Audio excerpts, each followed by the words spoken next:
जय माता दी मित्रों, 12 साल बाद बृहस्पति का राशि परिवर्तन होने जा रहा है। यानी कि कुछ खास घटना इस अप्रैल के महीने में होने जा रही है। 22 अप्रैल को जो बृहस्पति हैं वो कहीं ना कहीं मीन राशि से निकल के मेष राशि में प्रवेश करने वाले हैं और 22 अप्रैल 2023 से लेकर और 8 अप्रैल 2024 तक वो मेष राशि के अंदर रहेंगे और मित्रों छत्र योग बनाएंगे और 7 राशियों के जो अला बला परेशानियां चल रही हैं उसमें उनको कुछ ना कुछ निजात प्राप्त होगा। इस कार्यक्रम में डिटेल में मित्रों इस कार्यक्रम में चर्चा करेंगे। आप इस कार्यक्रम को पूरी अच्छी तरह से समझ लेना। सबसे पहले हम ये जानते हैं कि गुरु किन चीज़ों का कारक होता है, ये जानना बहुत जरूरी है। देखिए, 9 ग्रहों के अंदर सूर्य, चंद्रमा, मंगल, बुध, शुक्र, शनि, राहु, केतु, ये 9 ग्रह होते हैं ज्योतिष के अंदर। इसके अंदर मित्रों सबसे ज़्यादा जो इम्पोर्टेंट ग्रह है जिसका गोचर शुभ रहता है अधिकतर, वो है बृहस्पति। बृहस्पति ज्ञान का कारक होता है, शिक्षा का कारक होता है, संतान का कारक, धर्म का कारक, धन वृद्धि का कारक, पद प्रमोशन का कारक, आत्म शांति का कारक बृहस्पति होता है। साथ ही साथ विवाह का मुख्य कारक होता है। यानी बृहस्पति की महादशा, बृहस्पति के गोचर में प्रेम विवाह या प्रेम में विवाह में सफलता, विवाह में अड़चने समाप्त हो जाती है। इसलिए ही तो गुरु को कहा गया है गुरुर ब्रह्मा गुरुर विष्णु गुरुदेवो महेश्वरा गुरु साक्षात पर ब्रह्मा तस्मै श्री गुरुवे नमः। यानी गुरु ही सब कुछ है, गुरु ही ब्रह्म है, गुरु ही विष्णु है, गुरु ही शिव है। गुरु इस जो भौतिक रूपी जो पर ब्रह्म है, जो माया है, जो मोह है, उनसे निवृत्ति दिलाने वाला और आपकी मनोकामना को पूर्ण करने वाला बृहस्पति होता है। चाहे गुरु स्वरूप जिस गुरु को आप मानते हैं या उसको मान लीजिए, और बृहस्पति भी गुरु है। आप गुरु का जो गोचर है क्यों खास है ये समझ लेना बहुत जरूरी है। गुरु अगर देखा जाए तो कुंडली के अंदर क्या क्या चीजें करने वाला है, गुरु कुंडली में अच्छा होता है या गुरु का गोचर क्या क्या देता है, इसके बारे में चर्चा करते हैं। यदि गुरु अच्छा होता है तो व्यक्ति निर्धन से भी राजा बन जाता है। यानी कि गुरु ज्ञान का, शिक्षा का कारक होता है और धन का कारक होता है। अगर कुंडली में केंद्र त्रिकोण के अंदर बृहस्पति बैठे या बृहस्पति अपनी राशि में बैठे तो वो व्यक्ति यकीनन आगे चल के करोड़पति जरूर रहेगा। करोड़पति बनो, करोड़पति बनो से जो आप यूट्यूब में देखते हैं ना मित्रों कि करोड़पति बन जाओगे, उससे करोड़पति बने ना बने, लेकिन बृहस्पति 100% आपको करोड़पति जरूर बनाएगा। साथ ही साथ देखा जाए तो अगर आपका गुरु कुंडली के अनुसार या हाथ के अंदर ये जो पर्वत होता है ना, ये अगर आपका उठा हुआ है, याद रखिएगा, तो कहीं ना कहीं ऐसे व्यक्ति की उच्च पद शिक्षा होती है। ऐसा व्यक्ति विदेश की यात्राएं करता है, तीर्थ यात्राएं करता है। ऐसा व्यक्ति धार्मिक होता है और अच्छी संतान ऐसे व्यक्ति की होती है जो आगे चल के अच्छा पढ़ती लिखती है। प्लस गुरु अगर आपका उठा हुआ है तो आपको अच्छा धन मिलेगा, याद रखिएगा। साथ ही साथ जैसे मैंने बताया कि गुरु अगर आपकी कुंडली में या हाथ के अंदर उठा हुआ है, ये देखिएगा गुरु हाथ के अंदर, ये मर्दों का जो पुरुष है उनका राइट हैंड और स्त्रियों का लेफ्ट हैंड, अगर गुरु आपका उठा हुआ है स्त्रियों को, तो आपको संतान की अच्छी शिक्षा होगी, संतान की आप अच्छी परवरिश करेंगे, संतान आपका मान सम्मान करेगी। यदि गुरु डाउन है तो शिक्षा तो आप करेंगे लेकिन संतान आपकी मान सम्मान नहीं करेगी, संतान आपसे हमेशा दूर रहेगी, याद रखिएगा। गुरु अगर आपके हाथ के अंदर, दोनों स्त्री और पुरुष ध्यान से सुन ले, अगर आपके हाथ के अंदर गुरु अच्छा है तो आत्म शांति, आत्मिक सुख देता है। यानी कि बहुत बार धन अच्छा होने के बावजूद भी और बहुत बार आर्थिक स्थिति अच्छा होने के बावजूद भी आदमी को डिप्रेशन हो जाता है, मानसिक तनाव हो जाता है, सर में दर्द की प्रॉब्लम, या फिर आत्म शांति नहीं हो पाती है, दूसरे से ईर्ष्या हो जाती है, या दूसरे व्यक्ति आपको कम आंकते हैं, अपने ही आपको लगातार धोखा दे रहे हैं। यानी मन की बात किसी को भी आपने शेयर की, उसने आपका फायदा उठाया, धन के मामले में आपके साथ धोखाधड़ी हुई, तो कहीं ना कहीं आपका गुरु कमजोर है और 100% आपका गुरु कमजोर है। इस वजह से क्या हो गया, आत्म सुख की प्राप्ति नहीं हुई। आध्यात्म सुख और संतुष्टि का कारक भी बृहस्पति होता है। यानी कि अगर आपका बृहस्पति अच्छा है तो आपको आध्यात्मिक सुख, ईश्वर दर्शन, गुरु के अच्छे गुरु के दर्शन आपको जरूर मिलेंगे। अगर आपका गुरु खराब है तो आप जान सकते हैं। इसी प्रकार से देखा जाए कुंडली के अनुसार या हाथ के अंदर अगर बृहस्पति आपका अच्छा है स्त्री का पुरुष का, तो कहीं ना कहीं आपके अंदर के 1,00,000 दोषों को दूर करने की क्षमता बृहस्पति में होती है। अब क्या हो रहा है, 22 अप्रैल 2023 से गुरु मीन राशि यानी अपनी राशि से निकलकर मेष राशि में आ रहे। मेष राशि में भी इनका परिवर्तन बहुत ज़्यादा लाभकारी है, क्योंकि ये भा चक्र की पहली राशि है और पहली राशि में अगर बृहस्पति आ जाएगा तो 12 साल का साइकिल चक्र देखा जाएगा कि 12 साल आपके कैसे जाने वाले हैं, क्योंकि पहला सर्कल आपका अच्छा होना चाहिए, याद रखिएगा 12-12 साल का ये सर्कल है।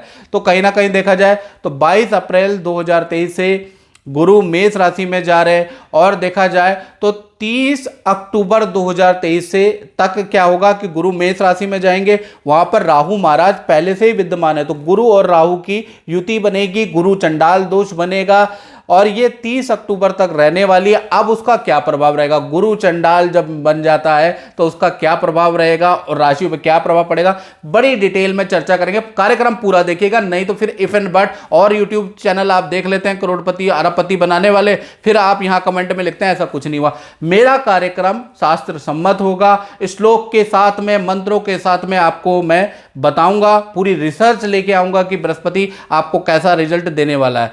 तो देखा जाए तो 30 अक्टूबर तक हर राशि को अच्छा या बुरा रिजल्ट मिलेगा, उसके बाद उसको अच्छा या बुरा रिजल्ट मिलेगा, यानी कि 30 अक्टूबर तक अच्छा बुरा रिजल्ट मिलेगा। साथ ही साथ देखा जाए तो गुरु जब मेष राशि में जाएंगे तो 4 सितंबर से लेकर और 30 दिसंबर तक वक्री पोजीशन में भी रहेंगे, यानी उल्टे भी चलेंगे 4 सितंबर से और 30 दिसंबर 2022 तक।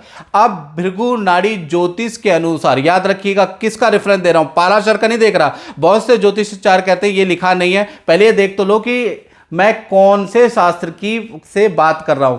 भृगु नाड़ी ज्योतिष के अनुसार 12 राशियों पे कैसा फल रहेगा, इसके बारे में अब हम डिटेल में चर्चा कर लेते हैं। अब बात करते हैं बृहस्पति के ट्रांजिट का असर कन्या राशि पे क्या रहेगा। यानी कन्या राशि को मैं अवगत करा दूं कि 22 अप्रैल को बृहस्पति मेष राशि में ट्रांजिट कर रहे हैं और 8 अप्रैल 2024 तक वो यही रहने वाले हैं, यानी आपके अष्टम भाव में जा रहे हैं। ये देखिएगा अष्टम भाव में। अब इसका क्या मिलेगा, शास्त्र क्या कहता है इसके बारे में बात कर लेते हैं। शास्त्र में लिखा है अष्टमे गोचरे जीवा रोग ऋण कलह वृद्धि कारका, यानी कि जब भी अष्टम में बृहस्पति चला जाता है तो रोग ऋण कलह में वृद्धि होती है, यानी कि खराब रिजल्ट है।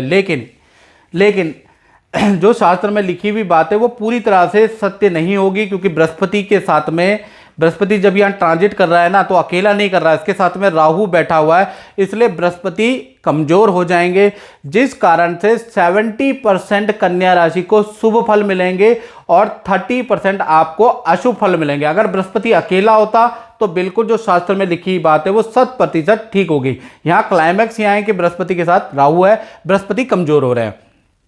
पहली चीज क्या क्या आपको 70% अच्छा फल मिलेगा, कन्या राशि वाले ध्यान से सुनो। पहला चीज, जो बृहस्पति है वो चतुर्थेश होने के कारण घर के अंदर 1 साल के अंदर कोई मांगलिक काम होगा, विवाह शादी संतान बाधा नष्ट होगी, संतान के करियर के लिए बड़ा लाभकारी है, तो ये बृहस्पति बड़ा लाभकारी है। साथ ही साथ बृहस्पति सप्तमेश होने से पार्टनर को हेल्थ की प्रॉब्लम दे सकता है। ये देखिएगा जो बृहस्पति सप्तम का स्वामी अष्टम में चला गया तो ऐसे में पार्टनर को हेल्थ के इश्यू दे सकता है, पार्टनर को डिप्रेशन शुगर थायराइड विटामिन से संबंधित प्रॉब्लम या मन में बेचैनी अशांति डिप्रेशन देगा, मतलब पार्टनर के हेल्थ के लिए बहुत लाभकारी नहीं है। और 30 अक्टूबर तक ये स्थिति पार्टनर की रहेगी, अप्रैल से शुरू होगी और 30 अक्टूबर तक पार्टनर का हेल्थ का इशू रहेंगे। साथ ही साथ देखा जाए दूसरा नेगेटिव फल क्या प्राप्त होगा कि पैतृक भूमि के लिए भाई बंधुओं रिश्तेदारों से वाद विवाद हो सकता है, क्योंकि अष्टम भाव पैतृक स्थान भी कहा जाता है, तो यहाँ पर ये स्थितियाँ 1 साल के अंदर बन रही है। साथ ही साथ देखा जाए अष्टमेश गुरु होने से देखा जाए तो जो पुरानी परेशानी है, पुराना कोर्ट केस है, पुराना सरकारी मुकदमा है, उसका वो जो काम रुका हुआ है वो सॉल्व हो जाएगा इस साल के अंदर, यानी कि वो तो सॉल्व होता है, ये तो पॉजिटिव है।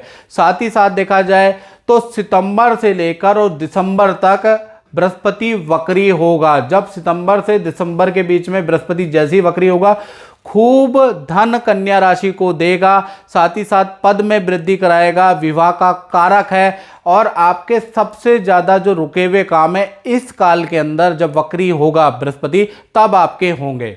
यानी कुल मिला के सितंबर से दिसंबर जब गुरु वक्री होगा तो आपको बेस्ट रिजल्ट मिलेगा। गुरु की जो दृष्टि होती है मित्रों 5वीं 7वीं और 9वीं दृष्टि होती है, तो कहीं ना कहीं देखा जाए 5वीं दृष्टि से आपके 12वें भाव में इसकी दृष्टि रहेगी।